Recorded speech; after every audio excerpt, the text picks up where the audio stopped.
আসসালামু আলাইকুম বন্ধুরা।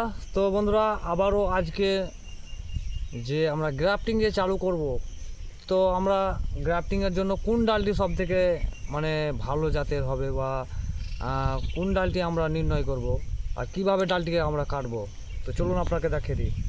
আমরা সর্বপ্রথমে গাছে আমরা দেখে এই ধরনের ডালগুলোকে নিতে হবে, যে ধরনের এই যে এটা বার্ড আছে, এই ধরনের ডালগুলো আমরা নিব, দেখতে পাচ্ছেন। এবার ডালটিকে আমরা পাতা ছাঁটাই করব এতটা করে, যেহেতু আমি ডালটি আজকেই লাগাবো, তো এইভাবে আমরা পাতা ছাঁটাই করে নিব, যাতে পাতার অংশের যে বার্ডগুলো আছে সেগুলো নষ্ট না হয়ে যায়। এইভাবে আমরা পাতা ছাঁটাই করে নিলাম। এটা একটা সায়ন হয়ে গেল আমাদের গ্রাফটিংয়ের জন্য তৈরি।